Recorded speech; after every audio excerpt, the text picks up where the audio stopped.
you seem to be one of those kind of people that you can only like focus on the thing you're looking at, and if other things kind of are talking or going, you're like, ah. Yeah, if I'm talking and writing an email, I will write what I am saying.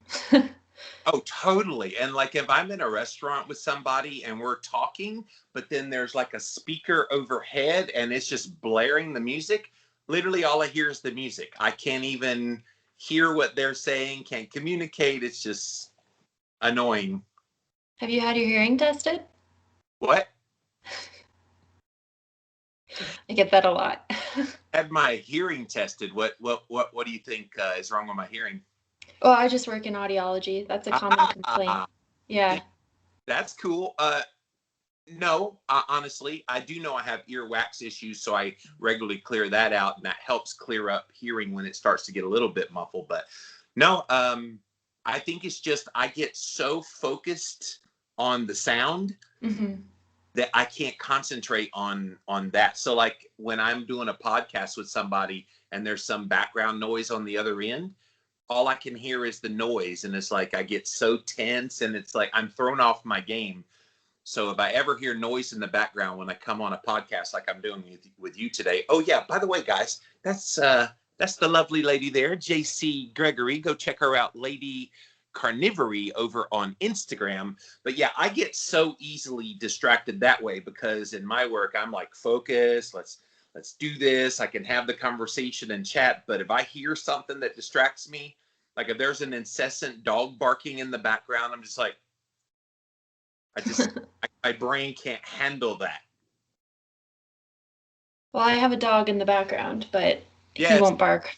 Yeah, you do all the cuddles with your dog in the mornings and eating your carnivore breakfast, which is usually bacon and eggs, done a variety of ways. And we're going to talk about those slutty eggs here in a minute, or your name for them. But guys, this is Jacie Gregory, Lady Carnivory. She's been carnivore just over a year now, January of 2020. Before that, she was keto for a little while, and before that, she was vegetarian. So you've kind of run the gamut of all these diet types. You're a very young girl. So tell us kind of your diet journey. What made you go vegetarian and then keto and now carnivore as your nutrition choices?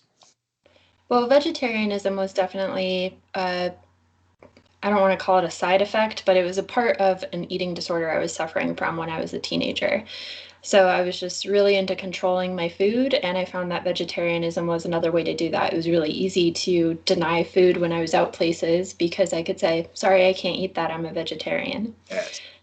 So I'm not saying that all vegetarians have an eating disorder, but for me, that was definitely what that was. Well, and you can see where it would feed into that, especially with all the positivity around plant-based eating, and especially at very impressionable teenage years. There's a lot of girls that fall for the propaganda of vegetarian veganism because they've been told that, and simultaneously meat has been so heavily vilified to that same population and to the total population, but very impressionable when you're a teenager. Absolutely. And I was always someone who really loved animals, and so people would ask me all the time, are you vegetarian? And then it just kind of felt like something I should do. Yeah.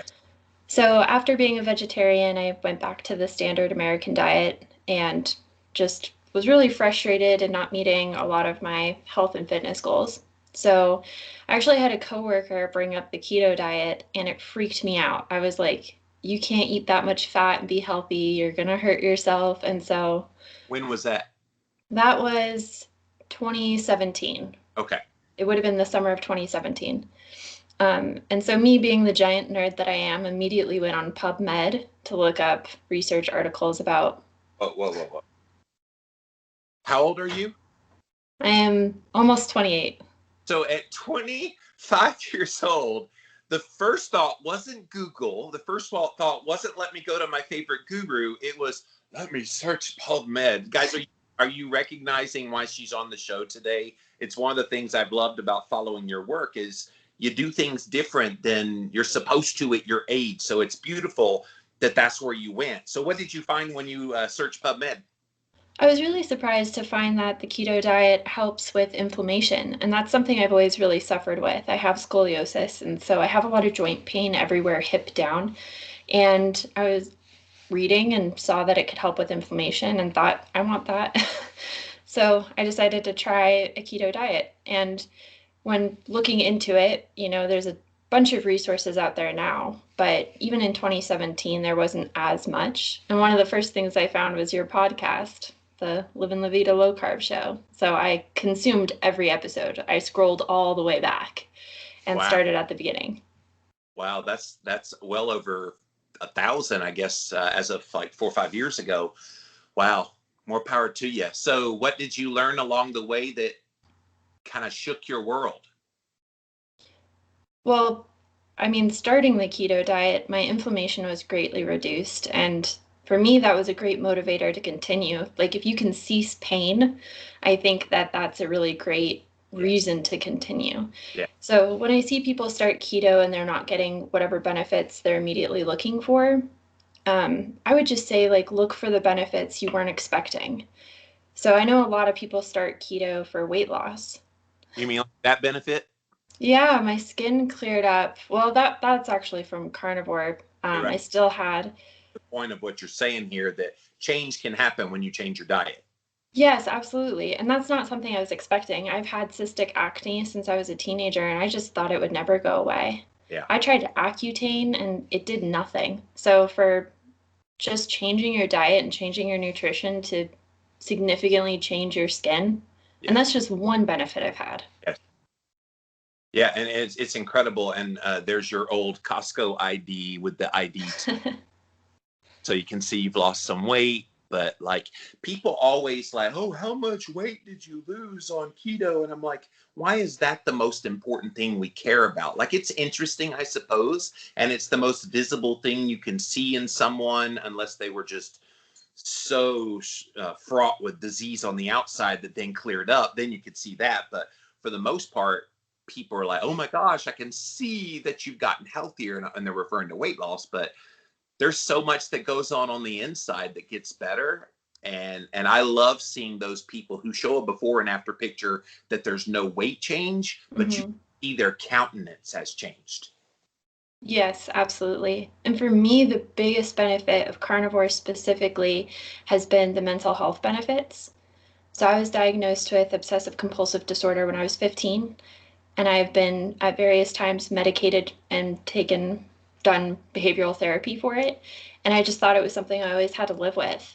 And then I think it was a month into trying carnivore in 2020, and I stopped my medications. And now I just have this overwhelming sense of peace and contentment that I think anyone with anxiety disorders can really relate to, just never feeling like you would be able to feel that way.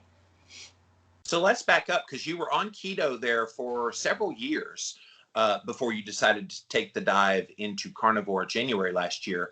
Was that like a slow move towards that you didn't even recognize was happening? Or was keto not quite giving you what you needed and you had to jump to something else? I really struggled with keto. I live in a house with people who do not eat the way that I do. They eat a standard American diet, and it's really hard when you have temptations around you all the time and you see other people, quote unquote, eating normally all the time. So I would fall off the wagon and then restart, and then fall off the wagon and restart. So carnivore was one of those. I just thought, I want to do keto, but I want to do it as simply as possible. And I figured, what's more simple than meat and water? This is the thing about carnivore, and I'm more carnivore now in my eating. I'll allow things every once in a while. I don't fret over avocado oil or an avocado, or, every once in a while having a keto treat or something like that. But for the most part, I've been eating carnivore, and it's because of the simplicity, what you just said. Like, you don't have to really think about your meals. And by the way, guys, she posts her meals all the time. If you scroll her Instagram page, she literally has her plates of food all the time. It's so funny. I need a carnivore recipe book. I'm like, eat meat. What do you mean? Like, it's not hard. Yeah. If you can learn how to cook a steak well, you are set. Oh, you are obsessed with the air fryer lately. She's been so excited. She's like, ooh, what else can I air fry on your stories? You're so funny. All right, I'm going to try it. Oh my God, you guys, why was I not doing this before? You're so funny the way you experiment and you change things up. And the slutty eggs, we got to get into the slutty eggs now. It's a beautiful name. You didn't invent the eggs, but you invented that name, which I thought was memorable. Tell us what that is. So someone reached out to me. Well, first of all, when I first started keto, I ate eggs so often that I became sick of them. I was like, I will never eat an egg again. And I didn't eat an egg for 2 years. Wow. So last year was the first year I tried eggs again. And someone reached out to me and they're like, okay, if you're trying eggs, you have to try this recipe. Yeah. Apparently, it's from a restaurant called Egg Slut. And it's a way of making scrambled eggs where it's cold butter and eggs in a pan, and you stir and emulsify the butter and the eggs together as the pan heats up. And it just makes the most creamy, delightful scrambled eggs. It's basically a vehicle for butter into your mouth. Yeah. It's Which is like the goal of most keto diets, most carnivore diets done with higher fat is, yes, the cooking style is the conduit for getting that fat in your body. Well, good. Yeah. And it is so delicious, guys. If you've never like tried to put a cold thing of butter in the pan and just scramble in the pan the eggs, it does. And she's got lots of pictures on her site of the slutty eggs if you want to see what it looks like. But it literally looks creamy at the end result. So yeah, but I thought that was funny that you took the name of that restaurant and okay, well, they're slutty eggs, of course. Very witty, my dear, very witty. So you have been on Carnivore just over a year. Can you tell us the highlights? You've already kind of talked about your skin clearing up and things like that. Ding! See, sorry. like that was going to be like, here comes the list, guys. You heard the ding. It's getting ready. Of all the things that have gotten better since you went Carnivore. Yes, so clear skin. I used to have chronic dry skin, and I was almost single-handedly keeping lotion companies in business. So that's gone now. Yes. Fat loss, muscle gain. I am committed to building muscle, and so that's a really great benefit for me. Yes. I would say my hair and nails grow faster and stronger. I think that's something a lot of people experience. Do you I used to use have kind of collagen or gelatin as part of your diet? only naturally, so whatever I would get from like bone broth or bone marrow. Right. And then, sorry, I lost my train of thought. Sorry, you were doing of all the things that you get benefit from. See, I distracted you like that music ahead in the restaurant always does me. So you got Yes. muscle building. What else? I used to have chronic gum issues. I would have to go into the dentist's office like 4 times a year, and now I can go twice a year like a normal person, which is great. And then there's little things I noticed, like every once in a while I'll just realize like I haven't had a canker sore in over a year. Wow. Is that carnivore? Yeah. Yeah, there's Um, so many things like, and of course, you don't eat massive amounts of food all the time either. You're not having to constantly eat. Now, you're doing a very regimented thing, which we'll get to here in a minute, that requires you to make sure you're getting an adequate amount of nutrition. We'll talk about that here in a second. But in general, I'm sure the satiety is a huge bonus, even more so than keto, because there's things in keto, especially if you do it kind of sloppy, dirty keto, that can stoke hunger. Absolutely. I've never been more satisfied with food. And I know that sounds weird because it seems so restrictive. I think a lot of people assume that carnivore is restrictive. But if I can eat steak and eggs every day, I don't I don't feel restricted. And we stay there a second because I hear this all the time. Wow, that's such a restrictive diet. What exactly are you restricting yourself from? Because if the purpose of food is fuel, the purpose of food is to give you nutrition and fit all your nutritional needs. What exactly are you being deprived of? Like I've never understood that phraseology. Yeah, I agree. I don't feel deprived. And as What someone who what do you think it is that people are insinuating when they say things like that? I think there's just a lot of narrative around needing vegetables and fruits, and Yes. it's what we've all been told since we were kids. So to have someone say, I'm not going to be eating that, I think it freaks people out. Well, and I have seen some people in the carnivore community try to vilify fruits and vegetables and other plant-based matter as the means of making carnivore look good. And I think that's the wrong playbook. The playbook is to highlight what's good about meat, what's nutritious about meat. Somebody asked me on Jimmy Rants the other day, what do you say to someone who says fruits and vegetables are healthy? You should be eating those. And it's where you counter with, oh yeah, you want to know what the most nutrient dense foods in the world? The top 20, go read Maria and Craig Emmerich's book, Keto. In there, they have a list of the most nutrient dense foods. The top 20 is all animal-based foods. Yeah, when you look at like the vitamin and actual nutrition content, meat is a superfood. And so whenever I see those lists where it's like acai berries, it makes me laugh a little. Quinoa, what's buckwheat? I mean, there's blueberries, and blueberries are good. But yeah, it's just, at the end of the day, it's almost like anything but meat. We need to create like a hashtag ABM, anything but meat, because that's what they're always trying to ram down our throats. Absolutely. And speaking of meat, and we're going to get into what you're doing here in a minute, but there is this move right now for these plant-based burgers out there. A super carnivore dieter. By the way, Lady Carnivory, you are officially a lady now. You got recently in the mail? Yeah, I got my title in the mail this week, actually. Yes. So yes, the Lord and Lady we must bow to her lady's majesty. But the plant-based burgers, they seem to be getting all the attention. They're very much propped up by billionaires who are all about making the world plant-based and getting rid of meat. Like, does that scare you at all that there's a move to try to eliminate meat when you know how healing it's been for your body? Absolutely. I mean, knowing the benefits I've had alone, it's scary to me. But if you look at the ingredients label of those products, it's 50 ingredients long. And I don't understand why we're going from whole-based meat to this created version of meat. Like, you want meat so badly, you are recreating it as this hockey puck of anti-nutrition.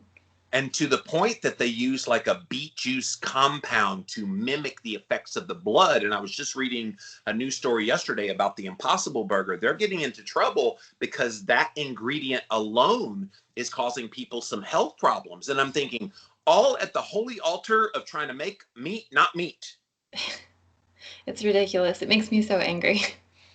Well, and it's the reality of the world we live in, because that stuff's not going away. You've got billionaires that are very vested in those companies. They got them into like Burger King and got them into Starbucks and Subway, all these places. You can order a Beyond Meat alternative to whatever.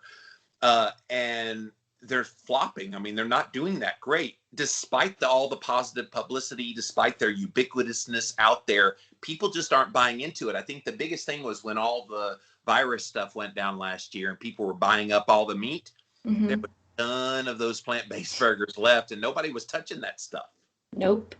The thing that really makes me angry about that situation specifically is they put it in the meat section. Yes. Well, and I have a problem with them calling it meat. Beyond Meat, people see meat on the thing and, oh, it's meat. It's just another form of meat. And that's the way they've tried to market it is, oh, it's just another form of meat. No, meat is defined very narrowly as comes from an animal. That's meat. But that's how they're using, I guess, duplicity in language. Yeah. Convince people. If you have that marketing out there enough, after a while, people, it gets blurred in their head. What's meat? What's not meat? Oh, it's all the same. Let's get the Beyond Meat. It's cheaper. Or even it's healthier. And healthier, right? It gets the health halo because it's all positive with those things. In fact, I did a Jimmy Rants where they did a comparison study of beef with the Beyond Meat burger, and they couldn't find any difference in the health. So they had to come up with some obscure little marker nobody's ever heard of. I've done research papers reading them for years and analyzed all the data, and I've literally never heard of this marker. I reached out to like 3 or 4 of my MD and researcher friends. They knew what it was, but they're like, wait, that was the marker they looked at? I'm like, yeah, I know. It wasn't HSCRP. It wasn't any of the cholesterol markers. It was this obscure marker. That's how desperate they are to show some benefit from these things. It's incredible to me, and not in a good way. No, but it is something we all need to be eyes wide open about, that this is kind of the reality of the world we're living in now. And if you don't wake up to see what's happening, you may wake up someday and there's no meat on the shelves anymore, and there's no accessibility, and there's soybean and corn crops where there used to be farmland for cows. It's horrifying. I hope that doesn't happen. Well, there's enough of us that are speaking up out there. I guarantee you Sean Baker and others in this community won't let that happen without a bit of a fight first. It's very true. Yes. Well, let's shift our attention to you and what you're currently doing. You've been on a journey these past few months, where you had a dream in your heart, Jacie, and you wanted to accomplish something. Tell us about this journey and how it's going. Yes, so I am currently training for a bikini competition in the summer of 2021. I actually have my show date now. It may get moved because of COVID, but Right. as of right now, it's July 10th. And I've been training since October of last year. The reason I wanted to try it was, like you said, it was a dream of mine for a long time. I think it was 6 or 7 years ago. I was just on YouTube poking around and I saw this niche of bikini competitor vloggers, and I was just enraptured at their dedication and their motivation to do this extraordinary thing and push themselves, and Yeah. it just inspired me. But I never felt mentally ready for it until Carnivore and until October of last year when I decided to go for it. What was the spark? Like, obviously by that point you'd been doing Carnivore for 9 months. You were feeling good. You probably were feeling stronger from the sufficiency in amino acids, maybe that you didn't have up until last year. What was it? What sparked you? I decided I wanted to live for myself. I think with Carnivore, there just comes this sense of clarity for me and just wanting to live with purpose. Yeah. And it's one of those things where no one will ever be entirely happy with you. Like, it doesn't matter what I eat, someone's going to have a bone to pick with me. And so I figured, why not just live for myself? And I've had this dream for so long. Let's go. Let's And do they it. can have a bone to pick with you as long as you get the meat on that bone. Yeah, right. They can have a bone to pick with me as long as it's ribs and I can have them. Yes, yes, a little pork belly, all the above. Yeah. So, so you've been training hot and heavy since November, kind of is officially when you really ramped up? In October, I hired a coach. So Okay. October was when I first started training. Yeah. Okay. And so you've been at this a few months, and you've been sharing your journey. You guys, again, go to Lady Carnivory over on Instagram, where you share regularly. You don't go live real often, but when you do, you kind of talk about things and you have open-ended questions where you've answered a lot of the questions that you're answering for me today. And of course, post regular body shots and body fat percentage changes and muscle composition and da-da-da. She's a nerd, and we love it here on the show because, like, that kind of stuff is what people are interested in. And you're very lean, so people, look at your photos and go, okay, that little tiny body is putting on muscle. How much muscle have you put on? That's hard for me to say. I would say it's been 3 months, probably 4 or 5 pounds of muscle. That's wonderful. Like, that's Yeah. hard because you've also been leaning out, and you weren't that big to start because Keto Carnivore was really, it had already manifested itself. So it wasn't that you needed to lose body fat, but people always say you can either lose body fat or gain muscle. And I'm like, no, you can do both. People do both all the time. Yes, I did both. Yeah. And It's so, do you have an ultimate goal by the time you get to the show, or are you just going through your methodical nature? Which, by the way, you guys, like on Monday, she's like, all right, here's my set for the week. I'm going to do this and this and this and this and this and this. And here's the split and da da da. And I'm like, oh, okay, I don't know what half of that meant, but I'm going to watch anyways. I don't have a particular weight goal for this stage. It's very much aesthetic based. So there's kind of a I didn't say weight. I said how much muscle would you like to put on by the time you get to the show? as much as possible. Right. I knew that was going to be the answer. But I think ostensibly, I mean, you're talking about July and it's only early February as of the recording of this. You got plenty of time. You could easily put on 10, 12 pounds worth of muscle. And of course, it manifests in showing up in various parts of your body. Like, is that exciting for you, seeing the changes and noticing like little nuances, anything of particular interest that you've seen lately? Yes, lately my quads have really started to develop. Yeah. I signed up with a new coach from the one I had in October. I'm actually with a different coach now, and he has me doing a ton of deadlifts and a ton of squats. And oh, it's so good. I feel so strong and I can see development. It's awesome.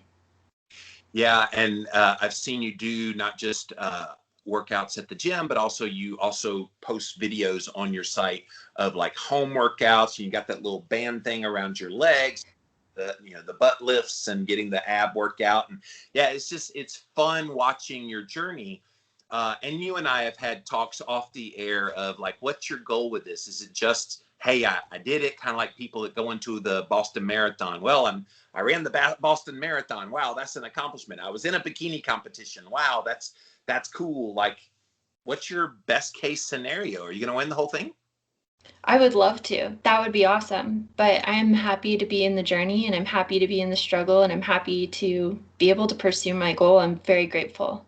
And see, I think that's the right mindset, JC. I think a lot of times people set themselves up to fail at something because they shoot too high. You shoot high, but then your expectation is, hey, I'm just happy to be on the journey. Absolutely. If you don't love the journey, it's going to make your goal that much harder to achieve, right? Because it's going to be a struggle every step of the way. For me, I get up at 4 a.m. and I love it because I get to go work on my dream. Yeah, she started this podcast, you guys, at 5 a.m. And Jimmy's early every day, but you've only been up a little over an hour now. So God bless you for coming on camera. I've been up since 3, so that's been almost 4.5 hours for me that I've been awake. So well, that's awesome. And I love the mindset of, hey, let's do this. I can do this. I'm capable of anything that I hope and dream and want in my life. And you're doing it. And here's the funny part of that mindset, and see if you agree with this. When you get into that mode of I can do anything and I'm going to enjoy the journey, it actually propels you to the best possible you at the end of that journey. Absolutely. I I enjoy Stoicism as a Yeah. mindset management tool, and I really think struggle is what makes us better people. If our lives were all easy, we would just be very complacent and eat meatless burgers. But if you have a little bit of hardship to work through, it just definitely makes you a better person. Can you explain that for people that may not have heard that term stoicism before, what it is, and then how you manifest that in your life? Absolutely. I'm probably not the best person to explain this, but Stoicism was a Greek philosophy, I believe, and it was used as a mindset management tool. It's basically just acknowledging and recognizing what's happening on your internal self and controlling what you can on the inside instead of trying to control external factors.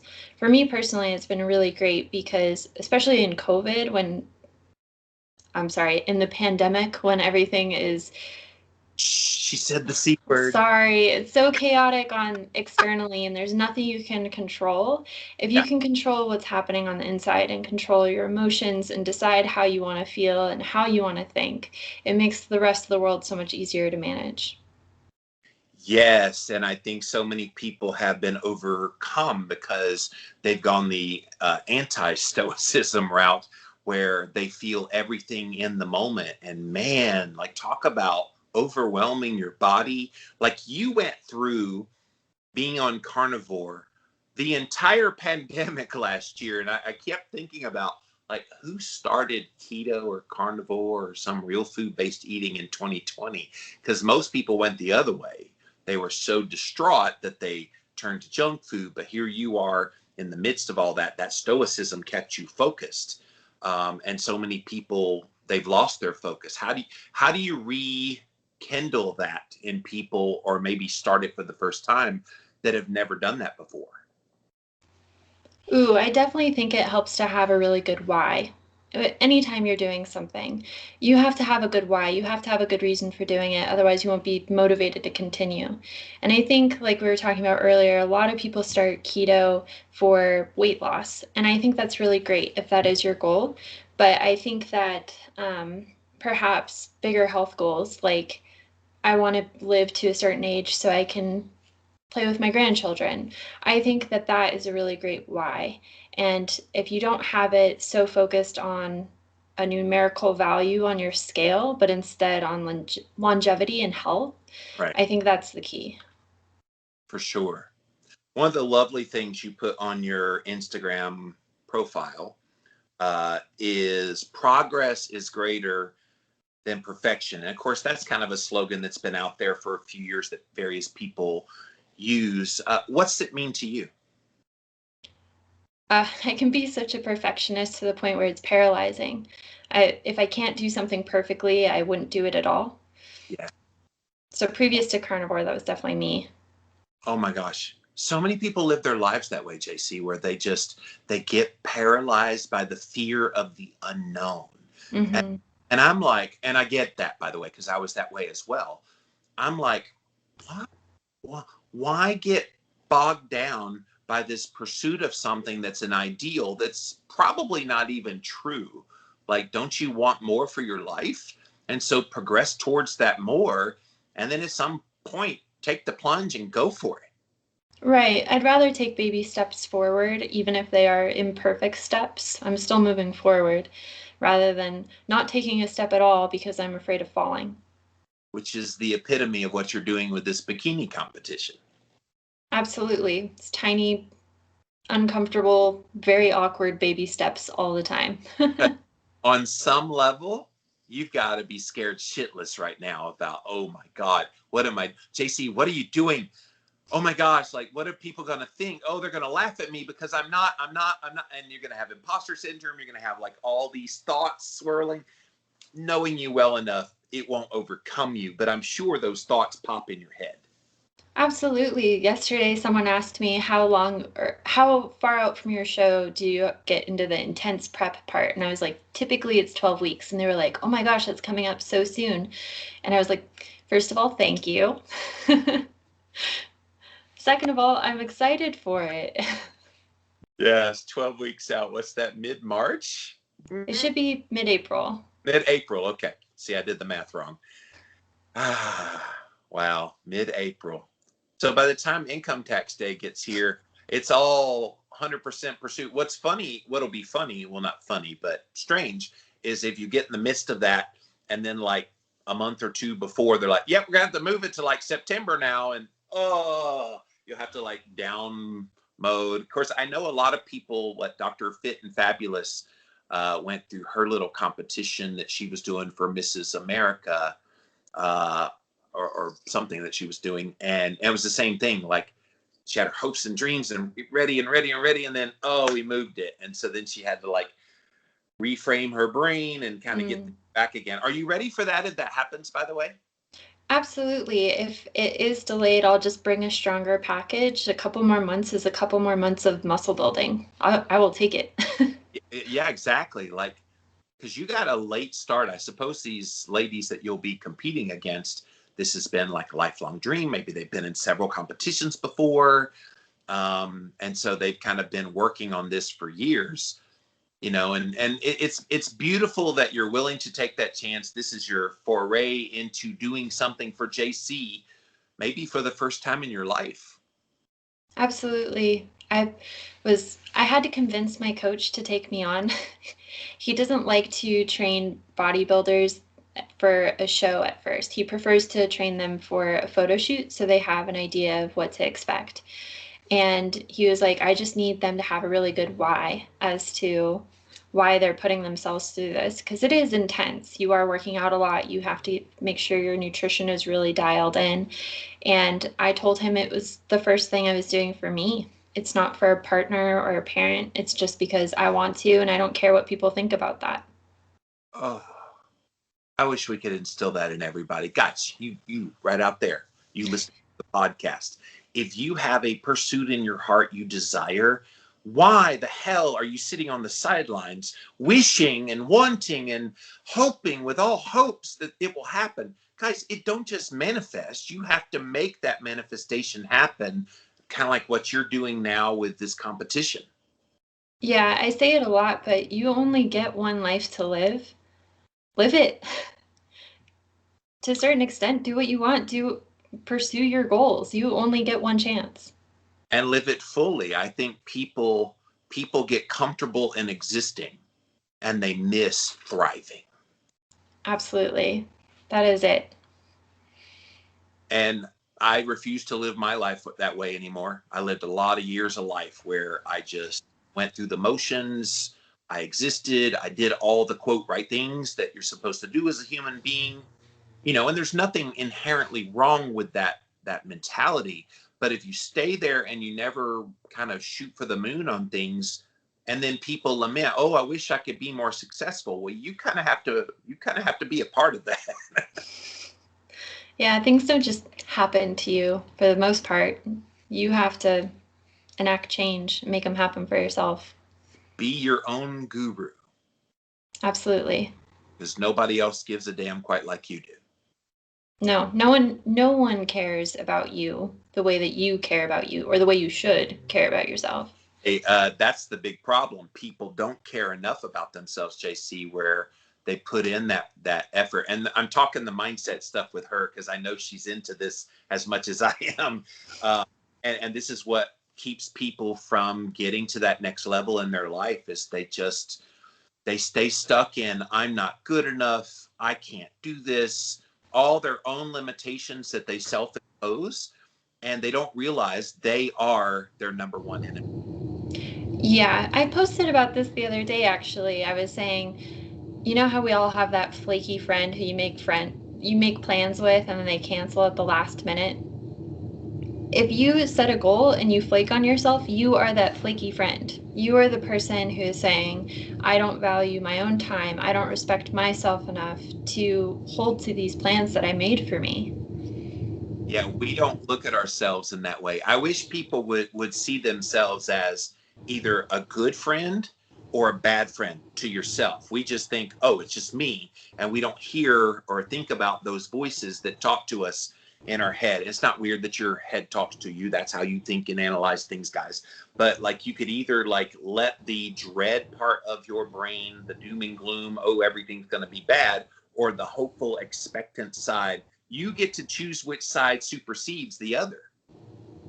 Absolutely. And I choose the hopeful side. That's how I Yeah, want to live.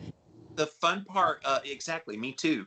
The fun part of having that expectant side is there's always something good and better around the corner. Like, even if it doesn't fully manifest the way you hope it does, it's still better than you are today. And I think we should all be pursuing that one little bit better each day. I've heard the phrase of just be 1% better today than you were yesterday. And so, whatever that means to you, and it seems so incremental, but look, at the end of a year of doing that, you're not just like a few 100% better, you're thousands of percent because it like builds on top of each other. But I think people just stay in the malaise of where they are in life. Oh, woe is me, I'm never getting anywhere. And then they keep looking up and going, well, why are they all the ones getting blessed in their life and good things are happening? It's because they put in the effort. Absolutely. I did a lot of mindset work at the beginning of this year, and one thing that really helped me was slightly better thoughts. So, whenever you have a negative self thought, like, I can't do this, or this is really hard, instead of thinking this is really hard, because your brain is amazing, it'll look to answer whatever question you ask it. So, if you're saying, why is this so hard? Your brain is going to come up with 50 different reasons as to why something is really hard. Instead, I ask myself questions like, how can I make this easier? Yes. And then my brain pursues answering that question, and then I can come up with solutions. Oh my gosh. Like, people often talk negative to themselves, and you realize you're subconsciously convincing yourself of the very things you're describing. And it's like, I don't think people realize. So look in the mirror, and it's going to be weird. Okay, I get it. Talking in the mirror and looking at yourself, but look in the mirror and compliment yourself. Tell that person how much you love them. Tell that person how proud you are of them. Tell that person you've got greater things in store for you. Because then you have two eyes looking right back at you, affirming you of those very things you're saying. Oh, it's so powerful. And again, it's not vain. People are, oh, you're talking to yourself in the mirror now, are you? Yes, I am, damn it. And I love it. Yeah, and then act on it. Tell yourself you love yourself and then love yourself. Do Yeah. things that are loving to yourself. For me, that's a lot of prep. So I get really stressed out when I feel overwhelmed. And so I like to prepare things the night before so that when I wake up at 4 a.m., it's not so overwhelming. And that's an act of love for myself. It's What my present self loving my future self. what do you do?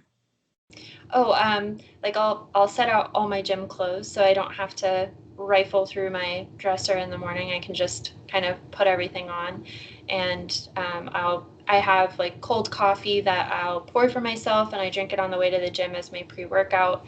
I'm so into routines. I have a whole routine, but it's just little things like that is taking care of yourself, and that's important. Oh, the self-care. Man, with so many people going through stuff right now because of the past year, and they're still going through stuff and they're just like reeling. I just my heart hurts for those people. Because if you're reeling, yeah, stuff happened, but it means you allowed yourself to go down a deep, dark hole that you could have prevented yourself going down. But now, once somebody's down there, I'm not heartless to say, "Well, you put yourself there, pull yourself up." Yeah, that's kind of bad. I would never do that. But it's like, let's help people prevent. It's kind of like heart disease and diabetes and obesity and all the things. Like, you want to help people before they get there, and give them good tools. And so maybe you guys, hopefully what JC and I've been talking about here today encouraged you to do some of that work now, where maybe you're in a good spot.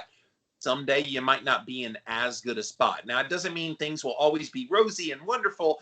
I've been going through stuff this past year. I know you're going through some different things in your life. It's the reality of life that you're going to go through stuff, but it's in how you respond to that stuff that you see who you are, your character, and what makes you you. Absolutely, and you can choose.